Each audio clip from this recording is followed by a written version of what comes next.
But coach, they're one player away. Denver's been one player away for 25 years. On today's Top Shelf Tuesday edition of the Odd Coaches Podcast, Dr. Adams and the OCP team of correspondents preview the NFC West in advance of the 2022-2023 football season. Welcome to today's show. The Odd Coaches Podcast is sponsored by the CKA Save Project. The CKA Save Project is an industry leader in providing student-athlete academic and athletic support. From assessing student-athletes' academic and athletic skills, to measuring and monitoring student-athlete academic progress, to improving student-athlete time management and organizational skills, the CKA Save Project provides wraparound services for student-athletes from middle school through college. For more information, visit us on the web at www.ckasaveproject.org or schedule a free consultation with Dr. Keith Adams by emailing cka@ckasaveproject.org. Greetings and salutations, and welcome to the Odd Coaches Podcast. I am your host, Dr. Keith Adams, and with me today is my tag team partner, the Tommaso Ciampa, to my Miz in the WWE current tag team, the icon, the showstopper, the main event, and the reason why we are here, Coach Mike Francis. And Coach, we've got a full house today, but before we get to the shenanigans, how you doing, man? I'm doing well. Down here taking up this Orlando Sun, visiting my son. Yes, indeed. And fans, his son is possibly the hottest thing going on in wrestling. Top dollar himself, AJ Francis, and always good to say hi to AJ. But for today, we are doing the NFC West. And with us today are our team of correspondents. So doing the Los Angeles Rams, Will Cotton. Cotton Man, how are you, sir? Let's go. Will the Rams do it? I don't know. We'll see. All right. NFC West is not looking good. Doing Seattle is the officials correspondent and the administrator's administrator, Robert Abney. Robert, how are you today? I'm doing Seattle. You're doing Seattle, sir. Are you sure? Who do you want, sir, other than San Francisco? Short segment for him. I had Arizona. All right, Chris. I swear that's what's in the email. Is it good to switch? To Arizona? I'm fine. I'll take right. Seattle. Seattle's got Arizona. Okay. So Chris shares here, and we did sneak in some Raiders talk, but not too much. And ladies and gentlemen, boys and girls, children of all ages, doing the San Francisco 49ers as they walk with glory, Fowler and Campbell. Fowler, and welcome back to the show. And we're excited about having you. How you doing? How old Shacky? Hey, thanks for having me, guys, man. I'm truly excited about this upcoming season. Definitely ready to talk. Look at Coach, Coach Francis. Definitely ready to talk about this NFC West, and it's going to be an exciting year, man. I'm excited. I don't know what these guys are going to say too much about the rest of the division, but I'm totally confident about my Niners. Trey Lance, Trey Area, whatever you want to call it. I'm excited. All right. So fans, our ratings go as this. If you're a 1 point anything, we believe you're championship caliber. If you're a 2 point anything, you're average, could be above average, could be below average. And if you're a 3, you've got major needs. So let's jump right into it. Los Angeles Rams, we have them rated a 1.55. And Will, is Matthew Stafford's injury a big deal, little deal, or no deal? It's always a big deal. You know, any quarterback that's going to getting older and have issues with their shoulder, it's always going to be a concern. And injuries never get better. Once you start the season, all it does is get worse and get worse and get worse. And we've seen that happen with quarterbacks. I mean, Big Ben is probably the latest. You know, we saw that. He couldn't throw, he couldn't get down full, he couldn't get downfield. It was struggle. And you know, they may start hot. You know, it's great when it's warm outside and it's September and October. But, you know, when you talk about winning in, you know, November, December, we'll see if that shoulder, you know, holds up. But the thing about the Rams are they have their complete team. So, I mean, you know, if you need someone to step up, they have that on the defense side. They have some guys on the offense side. So I could see that. Yeah, 1.55 is probably a little fair, especially, they're probably the best in the division. So that's probably fair for them, 1.55. All right. So Seattle, we have them ranked 2.55.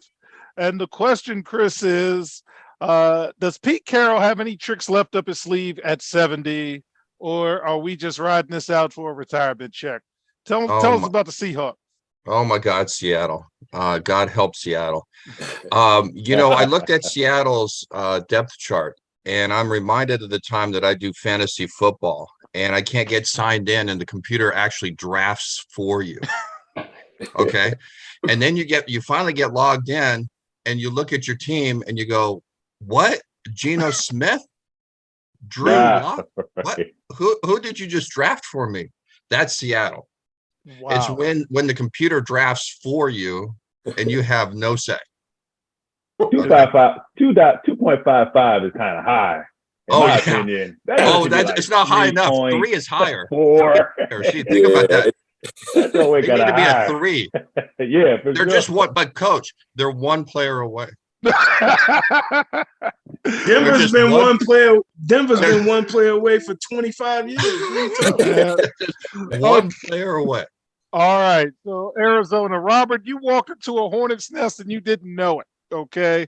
So before we say anything about Arizona, I want to talk about Cliff Kingsbury coaching record.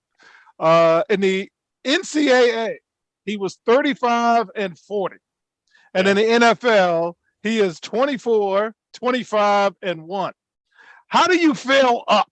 Okay. I'm not understanding it. So tell me, because Mike likes the Kyler Murray kid, even though he talks too much. Tell us about Arizona, because as long as Cliff Kingsbury's coaching, mediocre, here we come. Well, he's a handsome man. That's about all there is to say about that. I mean, I don't know what they're doing.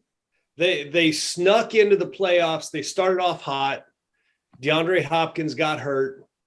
They snuck into the playoffs, got drilled by the Rams, and decided in the offseason, we're good. We don't need to do anything except re-sign Kyler Murray.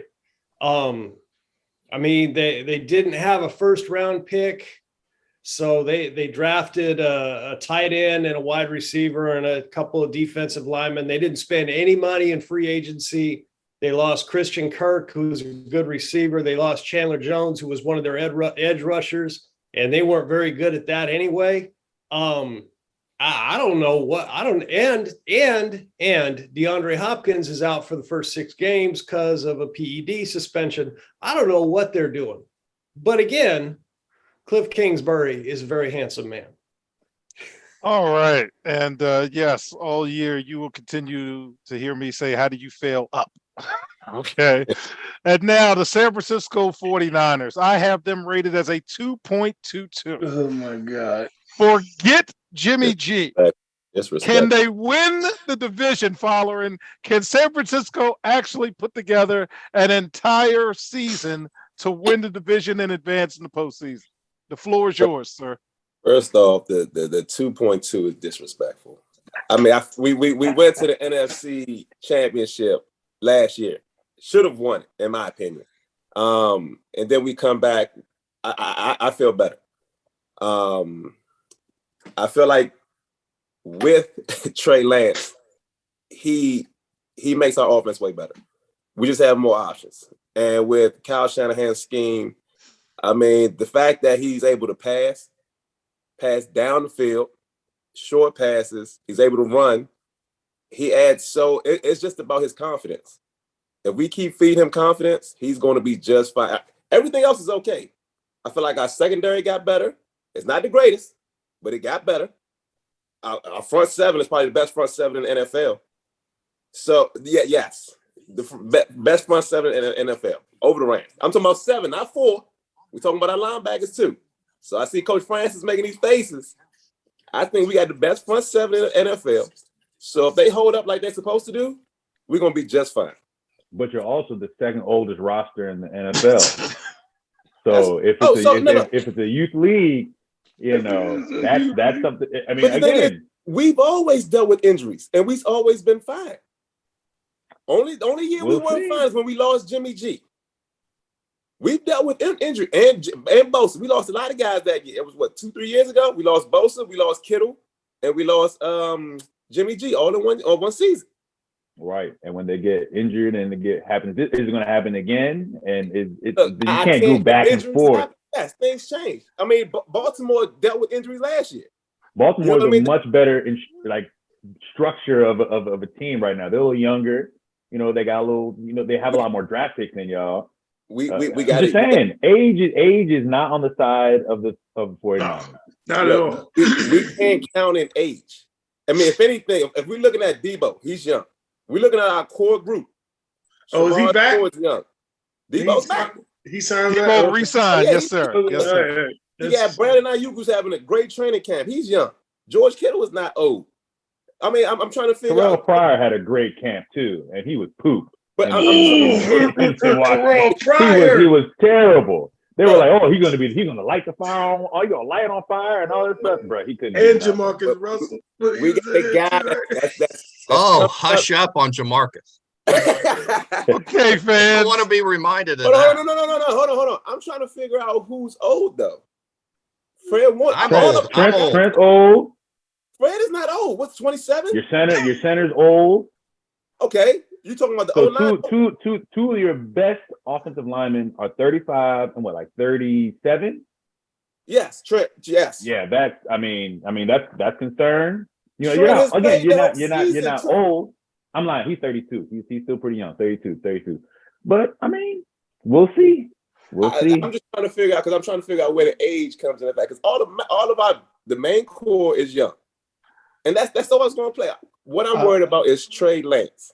If he takes over and plays with confidence, we'll be fine. The thing I always see with the 49ers, though, I mean, George Kittle's a great player. I love watching Big him dog. play. Okay. But he always George Kittle is out with a ruptured spleen or something like he's always hurt. Yeah, he's like a 2000 BMW dog. It's not just hurt. It's like weird injuries.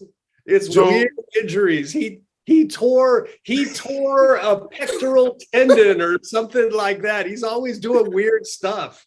See what happens in my life when I let following come in. The man said a 2000 BMW.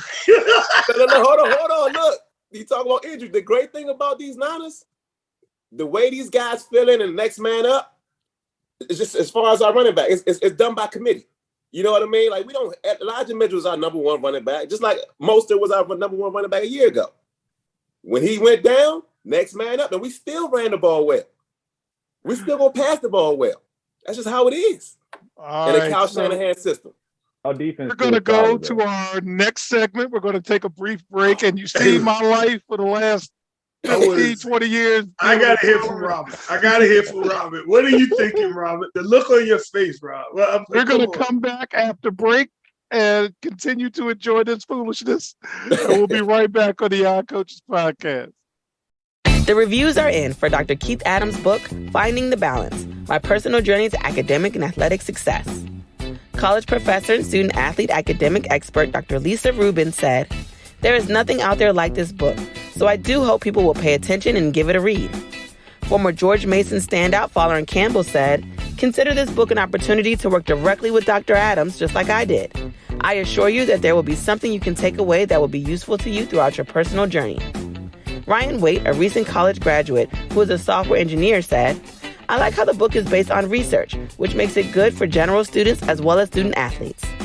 The book serves as both a memoir to Dr. Adams' 30-year academic and athletic career, as well as an instructional guide to assist student athletes, parents, coaches, teachers, and administrators navigate through the challenges of finding a better balance between academic and athletic success. The book includes over 15 personal stories and anecdotes from Dr. Adams, along with numerous former players and colleagues from a variety of sports and endeavors. You can order your copy at www.ckasaveproject.org. From the main page, simply click CKA Save Project Services and order the Find the Balance book.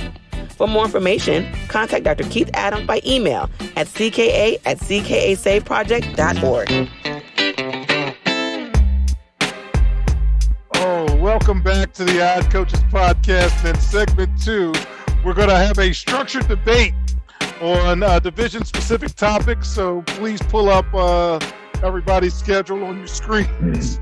And let's start off with the Rams. Okay, the Rams are first. They have the hardest schedule in the league, and the over/under is 10.5.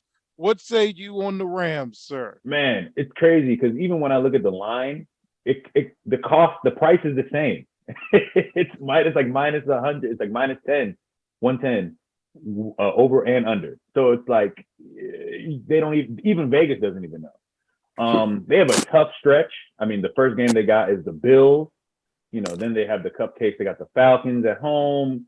They got the Cardinals. They should whoop them up pretty good. They got the 49ers at home, which will be tough because that was a loss that they took pretty good last year. They should beat the Cowboys. I don't think Cowboys are real.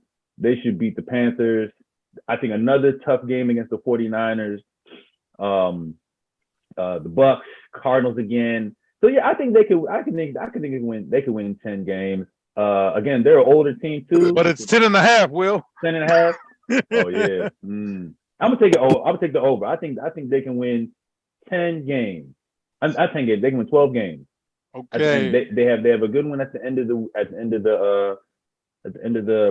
that's tough. Seahawks twice, Raiders, Rams. I mean the Packers.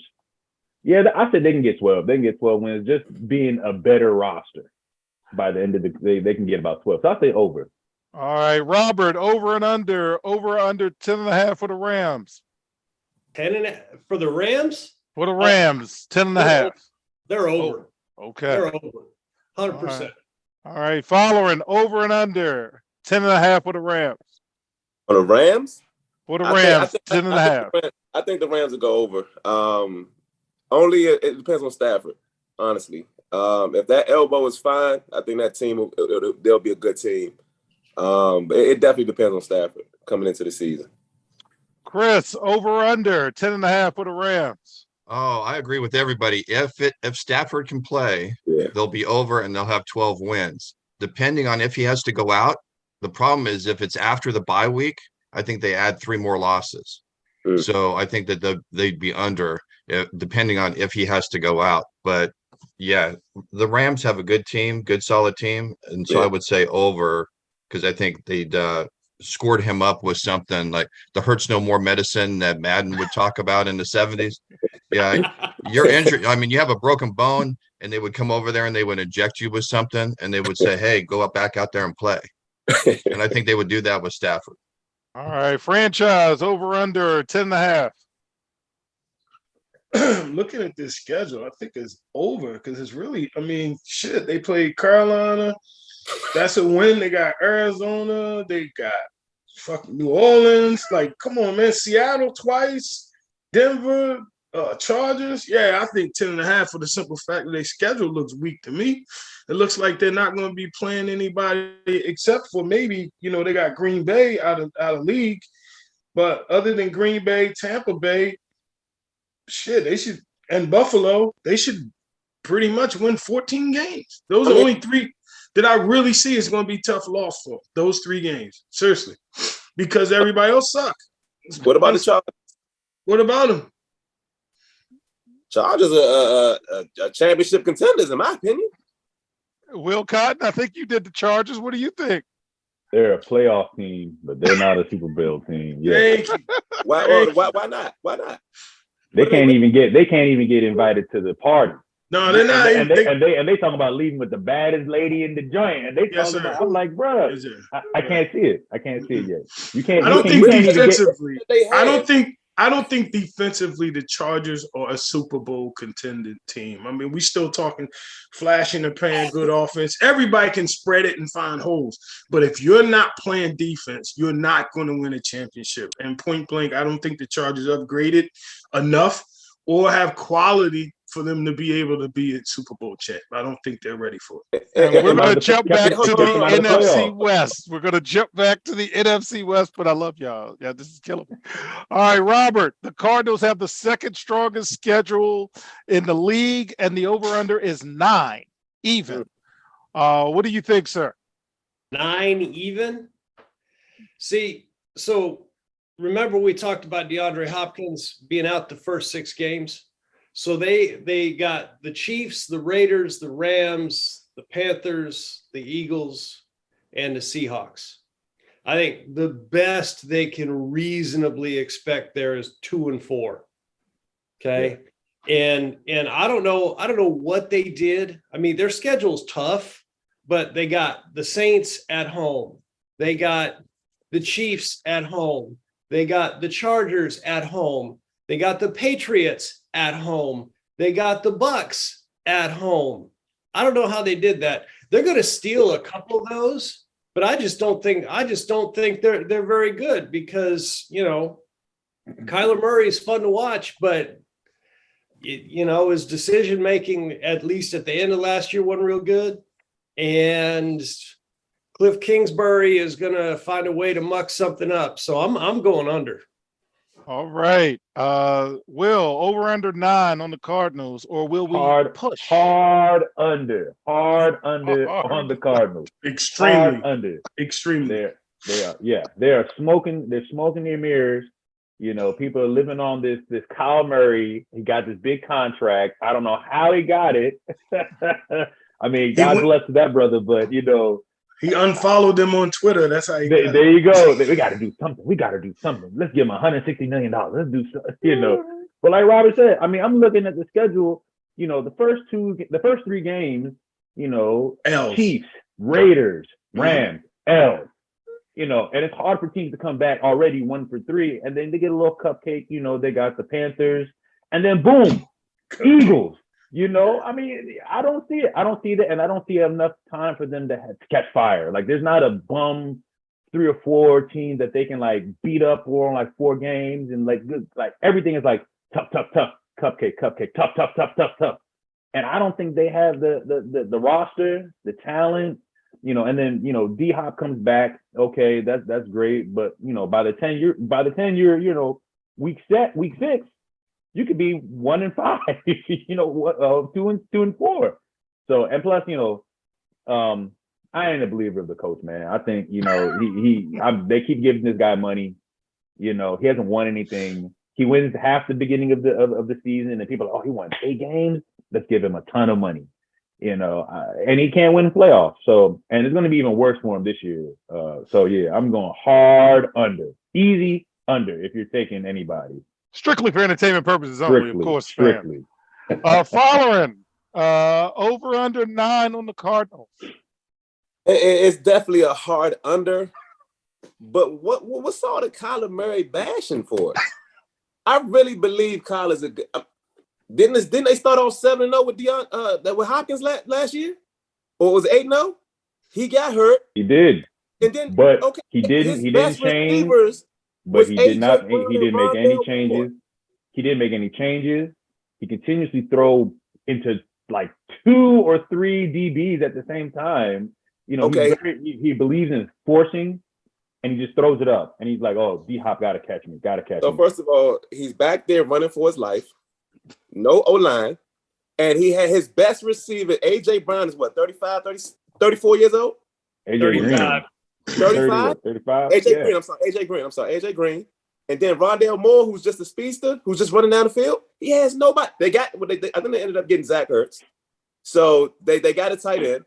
But come on, you lose Hopkins. That's a big deal. You get paid almost $200 million. I don't want to no excuse. No. I don't want to. You got to be like Aaron Rodgers. But let me ask you this, Will. Josh in his Allen, first 7 games, was he not an MVP candidate? Before Hopkins got hurt, was he not an MVP candidate? For 6 games, 6 to 8 games. Let's talk about the whole season. That's 8 games. He lost his best receiver. Not even the best receiver, maybe top 5 receiver in the NFL. I feel you. But I look like this. If I'm paying you $200 million, it shouldn't matter who's around you. Aaron Rodgers. You doesn't matter who you have around Aaron Rodgers. Aaron Rodgers gonna make everybody ball. I think. No. I think they're paying. They're paying for the talent, and the talent is there. It's there, exactly. There ain't no question that the talent is there. His decision making, leaves a lot to be desired. Let's just say that. That's an administrator right there, baby. That's He's 23 years old. But look, if we look at a guy like Josh Allen, before Diggs got there, he was an okay quarterback. Now he has a target. He's an MVP quarterback, caliber quarterback. He also got a lot better. He got better too. But when you get Diggs, yes, it makes your job easy. He didn't miss any games. Last year. I'm talking about his performance. He didn't. Part of performance is being availability, my brother. Yeah. If you can't play, you can't perform. The best ability is availability. That's for sure. We talk about Kyler being injured.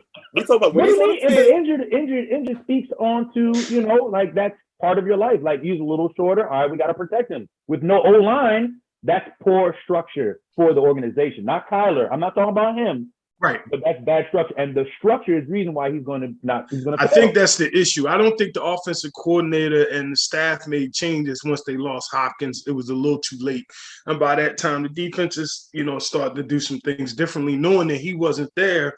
You just can't plug and play. Oh, DeAndre's out, so let's just put such and such in and keep going with the same flow. And that's not the case because Hopkins was able to come down with the ball in the double team. He was able to make it easier for Kyler Murray. So, of course, it's like taking away Jerry Rice from Joe Montana. It's like taking away Michael Irvin from Troy Aikman. Like, you just can't expect the quarterback not to fall when their best receiver is gone.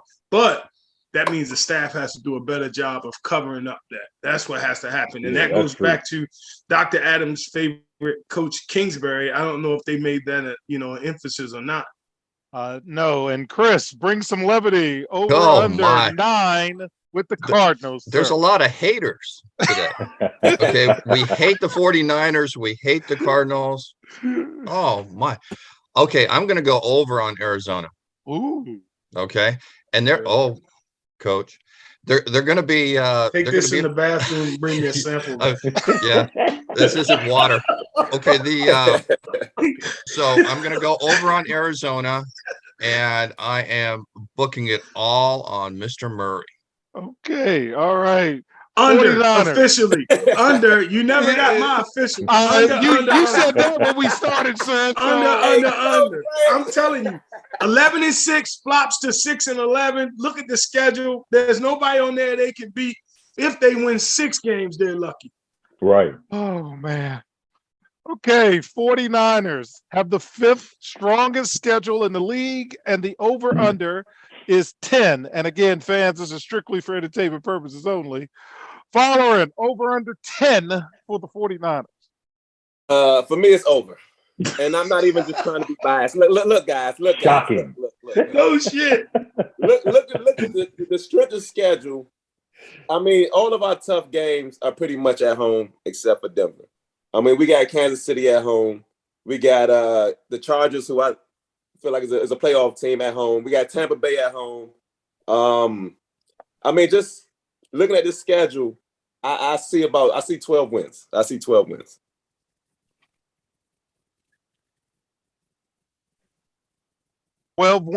All right. So, Will, over under 49ers. I'm going to take the under. I think it's going to be slightly. They're going to win about 9 games. I think they'll win the games they should against the Bums, Falcons, Seahawks, Bears. I think there's a very interesting game on New Year's Day where they play the Raiders. Now, if you can trust 26-year-olds having New Year Eve in Las Vegas, are you going to show up the next day? I don't know. That could be the one game that they lose, and that pushes it to 9. So I think they make it under, and they'll be 9. Right. Robert, over under 10 for the 49ers. So I'm going to say, so it's 10 straight up. It's not 10.5. Nope, it's 10. So are you pushing? Well, I'm gonna piggyback off Will there, and I'm gonna say that the Raiders that Coach Kingsbury for once. No. Okay, so we got the 49ers at the Raiders. Is that right? Is that game? Yeah. Okay. Yeah. No, the 49ers, they're going to be staying out in Henderson or something like that, way off the strip. Well, they better be. So they won't be getting themselves in trouble. And that will be their 10th win. I'm calling it a pick. Of course, Okay. Robert would say the last week of the season. That's what it's going to do. Chris, over under 10 for the 49ers. Okay, I say 49ers under 10. And Robert, come on now. Henderson has some sin going on with it too. Okay. You don't have to be on the strip. Okay. Hey, I've been to Henderson. Yeah, there's some extra trouble, stuff I'll tell you going on that. over there. Okay. So no, San Francisco better stay in the city. Okay. To be controlled. Okay. Henderson is too wild for them. I can't believe it, but Mike, any thoughts on bringing levity back to it? Over under 10 on the 49ers. Over, I think they'll win 12 games. Their schedule looks a little easier than the others that I looked at this morning. If you got Chicago, you beat Seattle twice, you're going to beat Denver, you're going to beat Carolina, Atlanta Falcons. Shit, we could beat the Atlanta Falcons. Then you go to New Orleans, Miami, Washington, come on, and Oakland, Las Vegas. Yeah, so I say 12 wins for the 49ers just based on their schedule. Okay. Seattle, Chris, the 11th strongest schedule, and the over under is 6. Over and under for the Seahawks, sir. Okay, even though I compare Seattle to like the fantasy football team that the computer drafts, I also see Seattle as like the hallmark channel of the NFL. Okay, it's where players go to end their career. It seems like that. Okay, this is Seattle right now. I mean, their coach, let's just retire.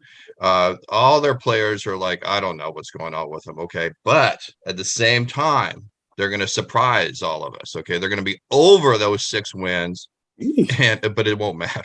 It doesn't matter if it's 7 or 8. It doesn't matter. But they're over 6. All right, Will, over under 6 for Seattle. I'm gonna say under. This is a bad team. This is a bad team. Bad quarterback. The running back was like, man, I can't play anymore. I'm done. I don't want to play anymore. You know, Bobby Wagner left, and he was the leader on defense. You know, you have what's his name? Jamal Adams is only on safety, and he's a great guy, but he can be neutralized easily. I mean, I've seen games where like, you know, he's on the way opposite left on the field, and they're just running to the right, and they'll score a touchdown. The good thing for them is they have some cupcakes. You know, they got the Giants, the Saints, the Falcons, the Jets, obviously, the Panthers. But you know, when 2 bum teams are playing 2 bum teams, it can go either way. So I'm gonna say under. I'm gonna say they get probably 5 wins. It could get uglier depending on who ends up being the quarterback, but I'm gonna say 5, and it could get ugly. Robert, over under 6. So kind of what Chris was saying, I think a lot of guys like playing for Pete Carroll because they like him and they like how he interacts with guys. And so I think that's why a lot of guys wind up there. The problem is when they wind up there, they're already washed up because it's the end, and it's really the end for me. Am I the only one? Every time they show Pete Carroll on TV, he's got a look on his face like, where did I leave my phone? Yeah. Every time, that's what he looks like. I'm going under. Yeah, I don't even think Pete Carroll knows what a phone is. I think he's looking for the landline. He doesn't even know what the cell phone is. Follower and save us. 6 Yeah, over man. under. It's definitely an under for me. If anything, a slight push, and that's only because for some reason San Francisco always loses to either one. We always split with Seattle. So if they end up beating us, I'm looking at their schedule. It can be they can get to 5, but they're a bad team. They're a bad team. I mean, we saw them last year without Russ when he was hurt. They were terrible, and now it's their reality. So that's going to be terrible. So I will tell you this, and this is all speculation. I think if we do cut Jimmy G, and Seattle ends up signing, that's a total different ball game. It's a total different ballgame. I feel like he has the weapons on offense. Now the defense is solid, but that's all speculation. Like I said, with this roster right here, I'm not believing in Drew Lock, and I'm not believing in Geno. And I believe it's a hard under. I'm gonna take a hot take. They don't wanna get rid of Jimmy G because they know Trey Lance may not be the truth they want him to be. That's why they're holding him. They're like, man, let's keep him in the pocket. Let's keep him happy. Because if the ship starts to get crazy, get Jimmy G back in there, man. I think because they could have gotten traded and they could have got a ton of stuff, even from the Seahawks, and they were like, look, if things get crazy, he hits a finger on something or a wrist, because then it was his wrist last year, something small, and then Jimmy G right in there, bam. So I don't know if he's gonna get traded or released, but they're trying. It's going to be hard to put Jimmy G back with the team. He hasn't practiced with the team all training camp. He's been on a separate field. He hasn't been around the team. So to put him back and have him with the guys is going to be that paycheck will get you right back on the No. But the thing is, his contract is not after week 1. It's not guaranteed, and I feel like that's why they haven't traded. That's why he hasn't been traded, because teams know. Look, Niners will probably eventually cut him before week 1, and if they cut him, anybody can pick him up. All right. I don't think he'll be back. Franchise over under 6 for the Seahawks. I would say over because of their schedule. I'm thinking about 8 wins. Now that he threw the 49ers split in, so I have to add that in there to that win. I didn't even factor that in, but yeah, they're going to beat Atlanta. They'll beat Detroit. They'll beat New Orleans. They'll beat the Giants. They're definitely going to beat the Jets. They'll beat Carolina. And they got Carolina. Yeah, I think they will. 7 to 8 wins for. You got them beating New Orleans? Man, I got everybody beating New Orleans, bro. Why is New Orleans bad? You don't believe in Jameis? I don't believe in the structure of what they're trying to do. They need to stop letting them try to be. What's the guy who was there before? Drew Brees, the sequel. Yeah, they need to stop trying to let him trying to make him fit into Drew Brees' system and all, and allow him to grow and find an offensive coordinator that's going to allow him to grow and just utilize his talents. Because he was a flash in the pan, being able to do it, and then once everybody else figured it out, he started to struggle. If you notice. And he started to struggle when people start putting complexities into their schemes, showing them different looks, and making them have to, do anything but jump up on the table and yell about crab legs. So, and they wasted for 2 years with Taysom Hill. They wasted for 2 years of it. Yes, they did. Probably his best. Why? Yeah, probably his best years. I think he's behind as far as that because they were playing games. They're playing too many games down there. I mean, everybody's not Drew Brees. They just didn't want to see change, and now they're going to pay for it. But yeah. So right. 7 or 8 wins. Book it. 7 or 8. All right. So with that, fans, in our last segment, we are going to put some finality on these picks, strictly for entertainment purposes only, and we'll be right back on the Odd Coaches podcast. There is an old business adage that says, what gets measured and monitored gets done. It is also fact that deadlines spur action. That is what the CKA Save Project academic monitoring service can do for student athletes. Measure and monitor their academic progress to improve their grades. Our academic monitoring services provide ongoing academic support for student athletes for a designated period of time. Our academic success coaches work with student athletes on time management and organizational skills, along with improving their ability to self-advocate. Every few weeks, our academic success coaches meet with student athletes to assess their academic progress, as well as provide ongoing academic advising. If needed, student athletes have access to CKA Learning Specialists who provide virtual core subject academic support for student athletes. For more information, visit us on the web at www.ckasaveproject.org or schedule a free virtual consultation with Dr. Keith Adams by email at cka@ckasaveproject.org. Sorry, Jeff. Welcome back to the Odd Coaches podcast in segment 3. Strictly for entertainment purposes only, we are going to do division predictions and postseason predictions. So with that, we'll start off with following. Who's going to win the division, sir? 49ers. I mean, All right. I mean, come on now. Like, but no, honestly, I think it'll be it'll come down to the Rams and the 49ers. I think both schedules are pretty even. So it'll come down to Trey Lance, being here. It'll come down to the two quarterbacks, actually. Trey Lance and Matt Stafford. Those two guys will determine who will win that division. That's the NFL, baby. Yeah, exactly. All right, Will Cotton, who's going to win the division? Man, Fallon is my main man, so I wish it could be San Fran to win the division, but unfortunately, I think LA is just in a different level. You know what I'm saying? That San Fran is trying to get back to, and the Rams are trying to win a second time, and that kind of changes how you look at a team and how they move forward in the season.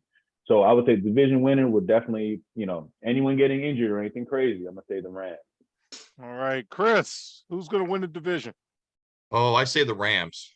Okay, we got the Rams. Robert, who do you got? As long as Matt Stafford doesn't have to throw left-handed, the Rams. Franchise. Same thing. I think this comes down to Matt Stafford. If he's healthy, the Rams will win the division. If he's not, then 49ers can keep consistent play at their quarterback position, then the 49ers win. But that's if. Here we go, Coach. That's what I like. Trey Lance has played like 5 games his whole life. I don't have faith in him. No, he ain't that good. Nah. Again, he got like the Wilt Chamberlain highlights. Ain't nobody ever seen him. He's good. Nobody seen no highlights talk about. They like he can throw a mile. He had 106. Ain't nobody seen it. Exactly. I can't wait to surprise you guys. He is on the goat Manico. Took the doll on the top of the backboard. Ain't nobody seen it, but everybody talking about it. Yes, sir. Yes, sir. Everybody loves Trey Lance. I'm like, why? I haven't seen any highlights anywhere to this guy being like electric. And people are like, he's great. He's great. I'm like, all right, okay, Paul Bunyan. Okay, I feel you. But one commentator said he is Patrick Mahomes, and we're about to be blown away. Oh, man. Mike, I told Mike that on the show, and Mike said, "What? Trey who? Maybe Trey Lorenz." All right, so follower, who are going to be the playoff teams for the NFC West? Who are the teams in the playoffs? Rams, 49ers. I'm still iffy about the Cardinals. Only because DeAndre Hopkins being out for so long. I really do believe in Kyler Murray. I do believe in Kyler Murray, and I do believe if they can hold off, if they can go three, if they can win 3 games out of the 6 while he's out, I think they'll be a playoff team. All right, Will, who are the playoff teams in the West? 2 teams. I got Rams winning the division. I got the Niners getting in the wild card, strong wild card. I like sneaking in. They're gonna win it. All right, Chris. Oh, okay. Okay, so some sanity now, okay? I don't think the 49ers will make it. I wouldn't be surprised, though, if Seattle didn't slide in somewhere. Oh, I know, franchise. But I think Seattle might slide in. You might be surprised. That's my surprise for the division, is you never know what Geno can do. Chris, pass that. All right, Robert, who are the playoff teams for the West? So I think the Rams will win the division. I think the 49ers will be a wild card team. And I think the safest money that you can bet on the Arizona Cardinals, if you can find it, is Cliff Kingsbury getting fired. Before season, preseason, during the season. They'll wait till after the season. But if you find that on DraftKings, I would take that action. Because you signed the quarterback to $200 million, the coach going to get fired because there's no way he's going to live up to that contract. Yeah. And Kingsbury's going to have to get fired. They're going to have to show that they're doing something. Oh, he wasn't good because of the coaching staff. No, he wasn't good because he didn't have no players, no weapons. But the coach is going to pay for it. We get too much credit and too much blame. All right. So, Chaz, who's going to be in the playoffs? I guarantee, the healthy quarterbacks, Rams and 49ers. All right. That's with healthy quarterbacks, those 2. The other 2, I can't see him sniffing the playoff. So, Fowler, who's going to be the surprise team of the NFC West this season? I mean, it's gonna be the 49ers. I mean, if they're not picked to win the division, I think they'll be the surprise team. They're going to win the division. Now we got this matchup between the Rams and the Niners. It depends on how that goes. I think they both have pretty much the same schedule. So now it just comes down to who wins. And we beat them twice last year in the season. They obviously beat us in the NFC Championship. But it comes down to those two teams right there. All the other two teams, they're just there for us to collect wins. That's all it is. All right, Will, who's the surprise team? If it has the opportunity, I think the Niners have the biggest surprise team. If Trey Lance can hit, catch fire, then bam, all of a sudden, 9 wins turn into 13. That'd be a surprise team. So I'm hoping that's the surprise team. I'm hoping that's the team that comes in and just like punches all of us in the mouth at 6 hours, and that they do what they got to surprise everybody. So I'm gonna say surprise team is the Niners. All right, Chris, who do you got? Well, sometimes fire's bad. Okay, so Trey can catch fire and then just explode.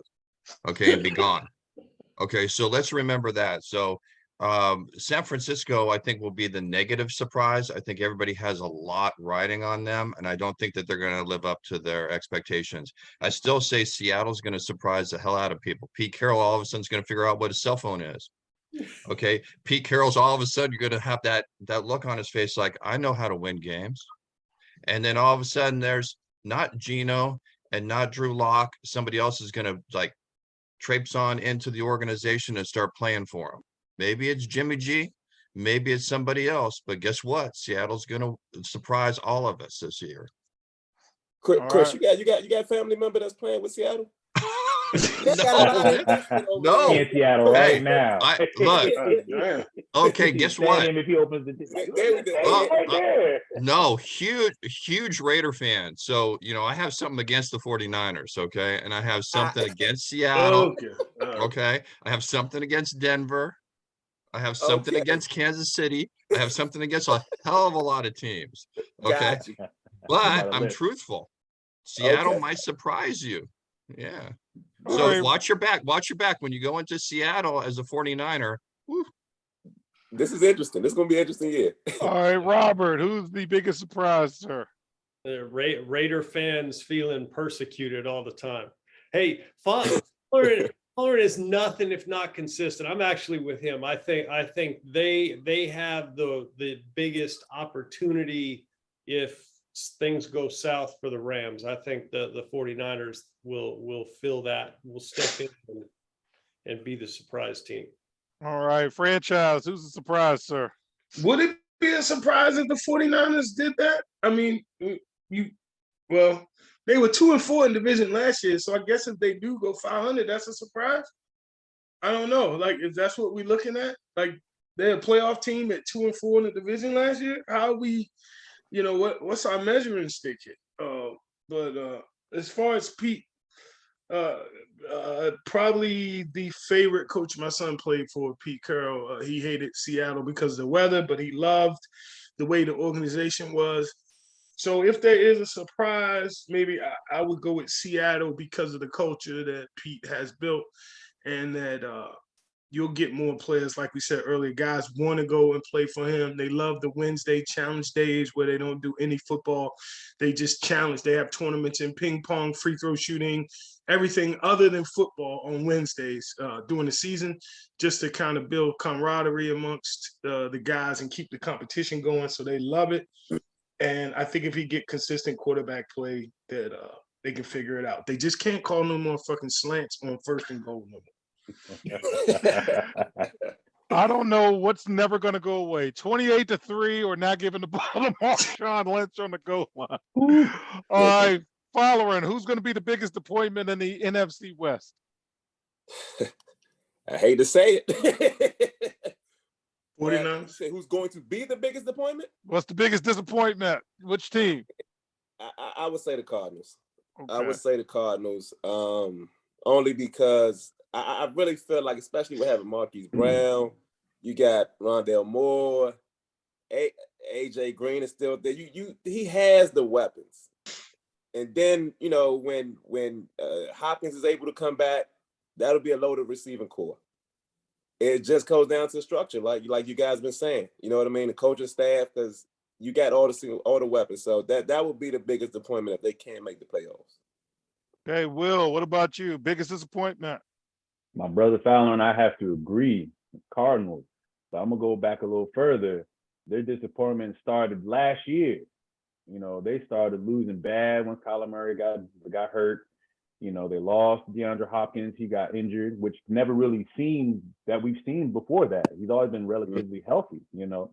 Now we hit the off season and boom, you know, D-Hop is gone for 6 games. You know, you lost for Christian Kirk for another team. You pay a quarterback that technically has questions of having that kind of contract that he has. And he has a stipulation that says he has to watch film. They took that out. They took it out. But it was on there. So there had to be a call. It was, you know, advertised that they took it out. That's exactly. It was told that, but that ain't necessarily happened. You know, they lost They lost Chandler Jones. You know, this team lost a lot of talent, and you know, I don't think this team is gonna make up to their that they want them to win. I don't think they're gonna do it. So I think the biggest disappointment started already last year with the Cardinals, and I think it will continue into 2022. All right, Chris, who's the biggest disappointment? Oh, I think it's going to be Arizona on the field, right? And I think the biggest disappointment for Robert is that the coach is going to be kept. I mean, they're going to just kind of like limp on through the season, and they're going to be like, hey, that's okay. We're 1 or 2 players away, and we'll rebuild and all that, and they'll keep everybody. And then they'll have the offseason and they won't do anything. Another disappointment. Right, Robert, biggest disappointment, sir. Cliff Kingsbury is plus 1,000 to be the first coach fired. Woo. Mike, plus 1,000. Oh, sorry. So Step between segments. You may want to go for that. I'm just saying. Let me take it. Where is this? I just don't feel, you know, I've been the whole time we've been here, Arizona. I just don't. I'm not feeling it, man. Not feeling it. Franchise, who's going to be the biggest disappointment, sir? 1 second, I'm trying to pull up to see what. No, I'm joking. You're in Florida. You could do it, actually. Yeah, exactly. I could. Hey, state of Maryland, will you hurry up? Sorry. But it's hard in this division. I'm kind of torn because I mean Arizona had the best record in the division last year, and we're talking about them not even being a substantial team. So what does that say about the division as a whole? I mean, the Rams were 3-3 in the division, and they went on to win the Super Bowl. So as far as disappointment, I don't know. This is starting to become the NFC East over here, the way it looks. No, seriously. I mean, Seattle was 3-3, as horrible as they were. San Francisco, we're talking about them being the greatest. They was 2-4 in the division. Like, what kind of division do we have here? So it's hard for me to pick a disappointment because I could see any of them being disappointment with the way that they play, and you look at their division, their divisional records. So I that's like saying Dallas is going to be disappointment. We know they're going to disappoint. Like that's, you know, okay. And I'm a Dallas fan, so it's hard for me to Coach pick. Francis, you got 3 teams that made the playoffs last year. Do you think all 3 will make the playoffs again? Oh no. Which one won't? Arizona won't make the playoffs this year, and you know, getting in at 10-7 ain't exactly a great thing to me. Like they got in, and San Francisco got in, they were 10-7. Like that ain't. I like to see 12-13 wins for a team to really be. I mean, how likely do you see 3 teams in one division make the playoffs? Again, that's the NFC East. It's horrible.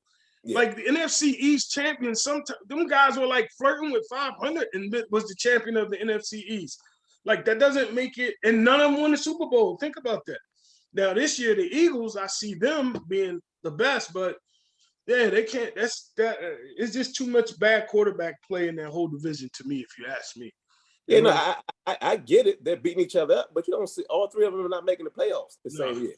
You know what I mean? But that's the only reason why I say, okay, look, if you got San Fran, the Rams, and Cardinals, all 3 of them made the playoffs. Mm-hmm. Which team is not making the playoffs this year? Arizona. And that's what's disappointing. Arizona. Arizona, but it's not a disappointment because I don't expect them to be that. But the thing is, they had the best record in the division last year. That's what I'm saying. They had the best record in the division last. They were 4-2 in the division, 4-2, and they shouldn't even have been in the playoffs. So the structure itself, you know what I mean? The structure itself is just bad to pick. You know, I just don't see Arizona, so it wouldn't be a disappointment to me. It would be a surprise if they did make it. All right. So, following, I'm going to tag to you. Do we have a Super Bowl team coming out of the NFC West? Man, oh man. I want to say yes, but honestly, I think a Super Bowl team will come out the AFC, man.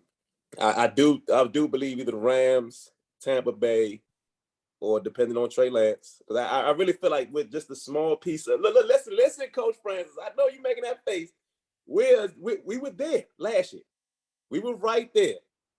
And I feel like this Jimmy G just doesn't have it to get over that hump. And I think Trey Lance has that it factor that can get us over that hump only because he makes our offense more complex. So, but as far as I don't know I don't think he's ready yet. So this year I wouldn't say anybody's coming out. I don't believe in the Rams again. Again, Stafford. I don't know how he'll be. He's hurt going into the season, and he's not going to get any better. It's just you don't get better during the course of the season. So it's going to be interesting. I don't see a Super Bowl team coming out of the NFC West this year. All right, Will, do we have a Super Bowl team coming out of the NFC West? The Rams are always a Super Bowl team. They could, that could be one team that you could say could come out of the NFC West. They're pretty. They know what they're doing. They have a system in place. They're just plugging. Now they're just getting depth. The only concern is Stafford. If Stafford is healthy, and they're always very quiet because people. I found it very ironic. No one's really saying anything about Tom Brady, who hasn't been hasn't been practicing in the last 2-3 weeks. Nobody's saying nothing about him, but all of a sudden Stafford is the one everyone's like, oh, Stafford, his elbow. It's I'm like, bro, both these dudes are old. They're chilling. They're not. There's no reason to play in the preseason. So I think it depends on whoever you want to go at to. So I think there's a Super Bowl team there's one in the NFC West, and that's the Rams. I hope my man Fallon. I hope they catch fire, boy. And I put it, I hope that happens for you, bruh. I do, man. But as right now, I gotta say, only one is the Rams.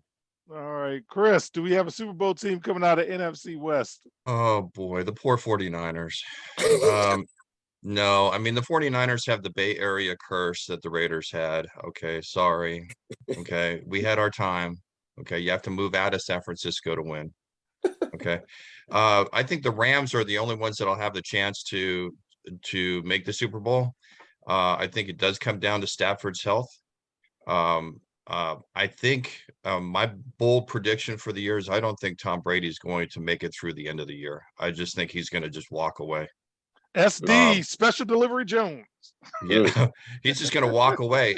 I know there's rumors that he's on the Masked Singer TV I saw show. that too. Yeah, Yeah, he's a kid. Craziness. Okay. I think his wife is like, what in the hell are you doing? We made this deal. You can make so much more money staying away from being beat up on the field. Like, let's just make the transition. And I think he's just going to say, okay, I've had enough, because he doesn't have the weapons he had the year before. And I think he just doesn't want to go through. I don't think he wants to go through another crappy year. Do you think he's going to pull Andrew Luck and just quit, 2 weeks before the season starts? No, I think that he might be in the season a little bit and then just say, okay, I'm done. That would be bad. Hey, that's what happens in education, man. You got teachers walking away in the middle of the year. It happens. Transition in the to NFL Robert. Robert, do we have a Super Bowl team coming out of NFC West? And feel free to make an editorial comment on how bad the teachers are treating us. The stuff with Tom Brady. I mean, I feel like I kind of agree with Chris. I think Mama's at some point during the season, Mama's going to say, "Hey, we're done with this. That's enough." We're done. I think Mama's That'd be going, my wife. and that's going to be it for him. The interesting thing about the Rams is, I mean, if you read stuff about Sean McVay, I mean, there's a lot of good stuff he does, but the level of intensity and what he brings, I just feel like that would get real old after a while. It's tiring. Yeah. It's hard to stay. It's hard to stay at that level of intensity. And in order for them to get back to the Super Bowl, that's what you have to do. And I think it's going to be interesting. If there's a Super Bowl team, it's the Rams. But I just think it's going to be real interesting to see, are they going to be able to maintain that same level of intensity and focus that it took for them to be successful last year? Robert, do you think the veterans that they added onto the team, do you think that will add to that, that coachability, that, hey, come on, let's go, let's win. And they're like, man, like, I ain't about that rah-rah stuff. Like, some dudes just be about like, man, give me my check, let me ball and roll, especially the older players. So is that kind of what you're thinking, Robert? Is that they're just like, yeah, we won, I got my ring, I got paid, I'm on this rah-rah stuff? Well, and I think that's part of it. I think it's way easier. It's way harder to do it again than to do it the first time, I think. Yeah, yes. Sure. And I just feel like, a lot of those guys are going to be like, you know what, this man. Yeah. 12 reps instead of 15. I had enough of this Kool-Aid last year. I don't need any more of this stuff. Yeah. But I do believe with Aaron Donald coming back, I mean, he's coming back for one reason. And that's coming to win another championship. And then you add, vets like Allen Robinson, you got Cooper Kupp still there, you got Bobby Wagner. Like, these are guys you don't need to coach them up. I believe like they're there to win. Yeah, Bobby doesn't come there if he doesn't want to win. Oh yeah, no, they got some dudes, man. Yeah. They got some dudes, but I just think that's going to be something to watch with them if that stuff gets old. I think at this point in time, those guys are the ones who are going to run the organization. Exactly. Those are the guys who are going to be the leaders. Those are guys that, like, you can't look at coach all the time. Like, we all know as coaches and players, the players are the ones who decide what happened anyway. You just, I talking to my son this week, some of the biggest wins I had absolutely nothing to do with. I just, the biggest thing you got to learn as a coach is when to step out of the way and let your players be great players. Mm-hmm. Does he have that ability is the question, can he step away and say like, okay, well, I did this, all my systems, I did all that. Mm-hmm. And now you guys are going away from that. But like you said, it's a relationship thing, as we grow and as we win, that relationship changes. I don't got to call you to come in. I don't got to call you to, look at film. I don't got to do that stuff. So I'm hoping it's a natural progression that you go from a championship team to a great team if you're going for that second Super Bowl. Mm-hmm. So like you said, we'll just see, how strong their locker room is, if they can fight, if they can, get through adversity, that's a big part for them. And get through if they have any injuries and if they have the next man up, that same mentality and can play. So like y'all said, it's possible, not probable, but possible for them. I think following is right though, because Aaron Donald ain't letting you come in there and bullshit, though. Like, you got Bobby, these dudes, that's like when Ed Reed was with Baltimore, like this is their expectation. This is what you do while you here with us. And if you ain't, we'll ostracize you. We'll do whatever to get rid of your ass. But like, this is the standard. And those players and those veterans who've done it, I think they'll be the ones strong enough to impart that into the new guys that's coming and let them know, hey, we do this, this, and this. And that's it. And leave it alone. I don't think Aaron Donald's going to ostracize anybody. I just think if they don't get with the program, he'll just rip their arms off. That's all. Yeah. So, Mike, you think the Rams are a possible Super Bowl contender, sir? Yes, if everything stays healthy. I think if Matt stays healthy and they don't have any real bad bumps in that defensive line, I think they'll go back, because again, it's simple math. When you got to take two guys to block one, you're going to open up somebody coming off the edge or a linebacker or something, and you can do more defensive schemes. And they got two guys that occupy four linemen. It's only five usually if you spread. So, that's simple math. The numbers, and as you see, Georgia did it in college football. Like, the defensive lines win championship. And you said that all last season, Coach, and you were proven to be correct. And I'm going to say, as we wrap this up, this has been more entertainment than I actually deserve, to have you five guys really covering the gamut of my entire career. This has been a lot of fun. So on behalf of my tag team partner, Coach Mike Francis, as well as our cavalcade of stars, Fowler, good to have you on the show, brother. We talked about this a long time. I'm glad you got up. I am Doctor. He don't like Saturday morning practices. Side note. I am He ain't got pants on. He just got the jersey and the hat. He about to go back to sleep. Jersey, hat, socks. That's it. Yeah, right. and the shoe that didn't fit. Gotta remember the shoe that didn't. Feet all out the shit. Anyway, I am Dr. Keith Adams saying thank you for listening and for watching the Eye Coaches podcast. And we will see you on the sidelines. Till next time, take care. And yes, that's the team captain making fun of. Niners Nation. We hope you enjoyed today's show. The Odd Coaches podcast drops new episodes every Tuesday through Friday on most weeks. Make sure you subscribe to the Odd Coaches podcast on Apple Music, iHeartRadio, Podbean, Spotify, and YouTube. Follow the Odd Coaches podcast on Twitter and Instagram at Odd Coaches. Follow Dr. Adams on Twitter and Instagram at CKA Save Project. In addition, follow Coach Mike Francis on Twitter and Instagram at Coach Franchise, spelled Coach FRANCHIZE. For more information about the CKA Save Project, please visit them on the web at www.ckasaveproject.org. See you next time on the Odd Coaches Podcast.